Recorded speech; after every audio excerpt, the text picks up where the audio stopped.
96.9. On parle du froid, de l'effet du froid sur la santé. Michael, je ne suivrai pas tout à fait le plan de match. Je vais te relancer la question que j'ai lancée en ondes avant que tu sois à table. Est-ce qu'on peut se déshydrater par le froid, en évoluant à l'extérieur dans le froid?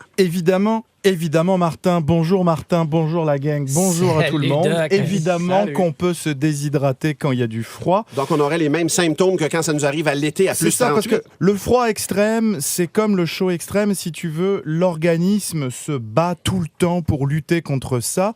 Et en fait, les phénomènes de notre organisme qui fonctionnent tout seul, sans qu'on ait besoin d'y penser, et pour lutter contre des conditions particulières, c'est ça qui consomme le plus d'énergie. C'est finalement notre cœur qui bat, nos muscles qui bougent, notre cerveau qui fonctionne. L'adaptation de notre corps Voilà. à ce qui est en consomme bien. des milliers de calories par jour. Et quand le corps est dans une situation extrême, évidemment que ça va consommer de l'énergie, ça va perdre de l'eau.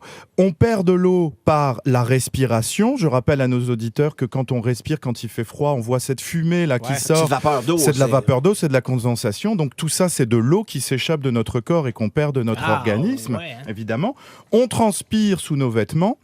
Et il y a aussi cette eau qu'on ne voit pas et qui s'évapore. Ça, c'est la perspiration. Respiration, transpiration, perspiration. Voilà. Perspiration, la je connaissais perspiration, non, mais attendez. On dirait que t'es étudiant en médecine. Ça me quand je révise mes choses avant de venir ici, ça me rappelle des notions compliquées. Moi, et je salue tous les étudiants en médecine qui nous écoutent et qui perdent du temps. Retournez travailler.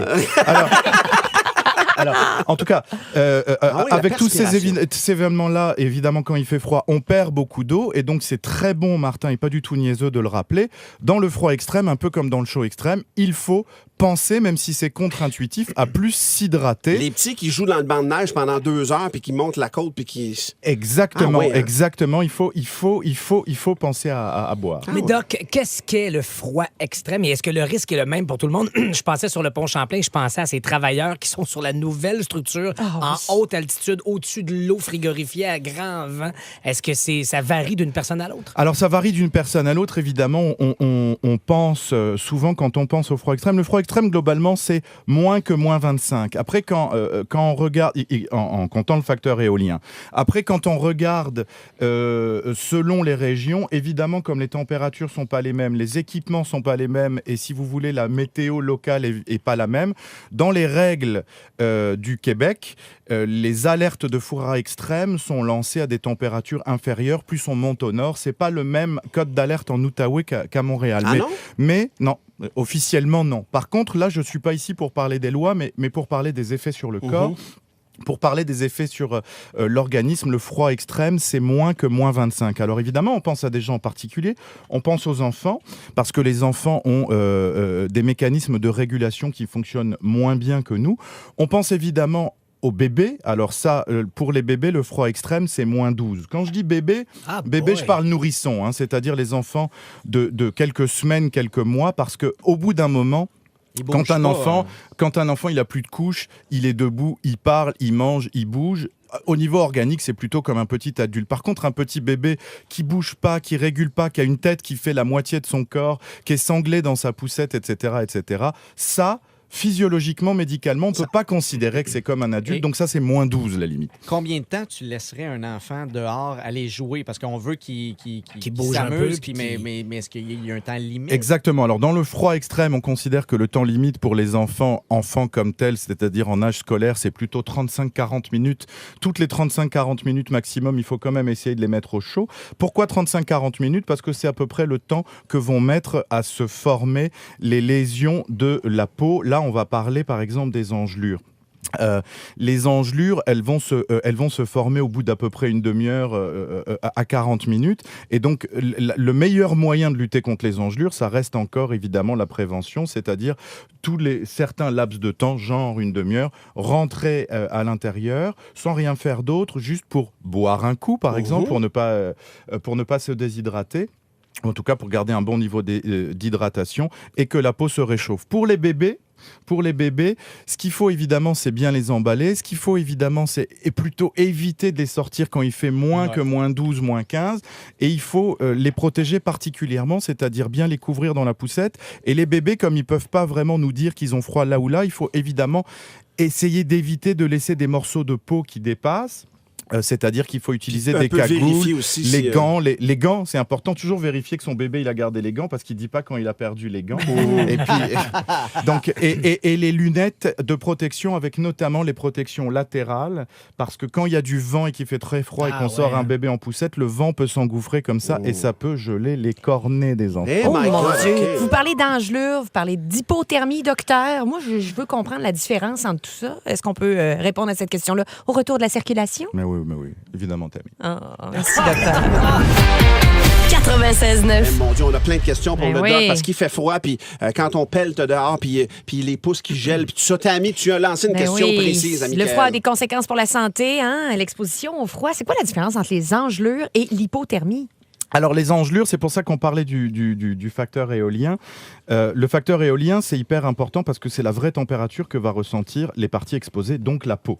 Donc quand on vous dit qu'il va faire moins 20 ressenti, moins 35, la peau, c'est ça qu'elle va ressentir, c'est moins 35. Donc il y a le risque de lésion de la peau. Donc les lésions, parce qu'il fait trop froid, le sang n'arrive plus au niveau de la peau, ça, c'est vraiment les engelures. Parce que qu'est-ce qui va se passer quand il va faire froid ? C'est que le corps va réguler au niveau du cerveau. Il y a un endroit où il y a le thermostat dans la partie du cerveau qui s'appelle l'hypothalamus. Je vous laisse regarder comment ça s'écrit, mais ça au Scrabble, ça fesse aussi, je vais vous dire. donc, au niveau de l'hypothalamus, C'est plus que cette c'est plus, il va y avoir le thermostat qui va régler ça et le cerveau va essayer de garder le sang pour les organes vitaux, le cœur, le poumon, les intestins, donc tout ce qui est au centre du corps. Et donc le sang va beaucoup moins aller vers les extrémités, vers les mains, vers les pieds. Vers les membres, et à ce moment-là, on peut avoir, surtout à ce niveau-là, comme il y a moins de sang, il y a moins de chaleur, des risques d'engelure. L'engelure, au début, ça va juste être une sensation de picotement, puis va apparaître une rougeur de la peau avec un engourdissement, comme si on avait une petite anesthésie, et là, ça va commencer à devenir un peu grisâtre. Dans ces cas-là, il faut tout de suite réagir. C'est-à-dire qu'il faut se mettre dans un endroit chaud, à l'intérieur d'un camion. Il faut couvrir ça. Dans les engelures, ce qu'il faut faire très attention, c'est qu'il ne faut surtout pas frotter, parce que ça aggrave les choses, parce que finalement, l'engelure, c'est comme une brûlure. Donc, il ne faut surtout pas le mettre proche d'une source de chaud, on risque d'aggraver ça. Et quand on a eu une engelure, on a la partie plus sensible après Exactement, au froid, on est Doc? beaucoup plus sensible de l'endroit où il y a eu une engelure comme telle à l'avenir. On est plus susceptible d'avoir à cet endroit précisément une engelure que si on n'en avait jamais eu.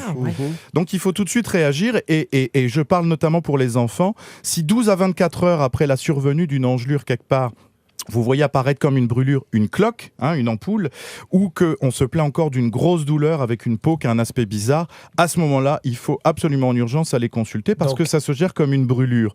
Et c'est pas comme l'hypothermie, Tammy, puisque c'est ça que tu demandais. L'hypothermie, c'est en fait à un moment donné, malgré le corps qui va réagir au froid, c'est-à-dire frissonner. Le frisson, c'est quoi ? Ce sont des toutes petites contractions musculaires que le corps provoque pour faire de la chaleur, pour générer de l'énergie et de la chaleur.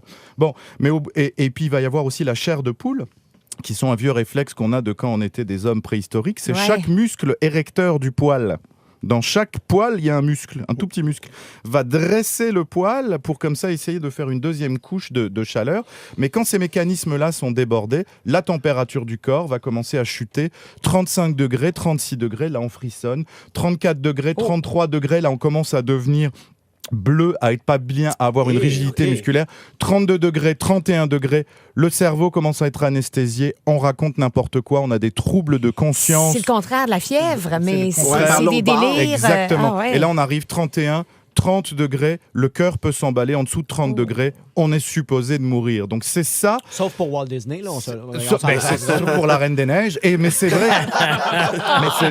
c'est vrai que c'est la vraie différence entre les engelures. Les engelures dont le stade ultime, c'est la gelure, c'est-à-dire la peau est congelée comme telle, et l'hypothermie. Et c'est en ça qu'il faut faire très attention quand on est travailleur, parce que il y a des lois qui régissent ça. Il y a, si vous voulez, un cadre pour n'importe quel travailleur, pour tous ceux qui nous écoutent, les auditeurs, et qui sont supposés travailler au froid.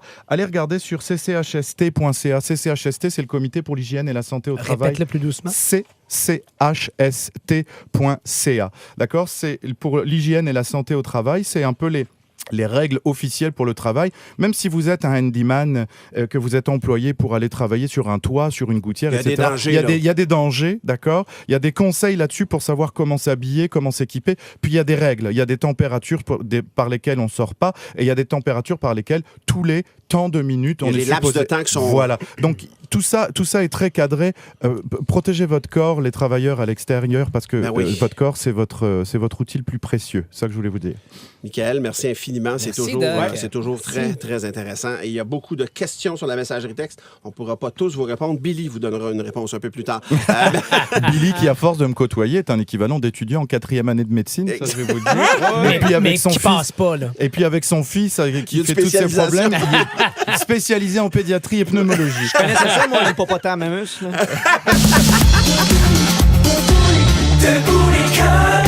En semaine, dès 5h25. 96.9.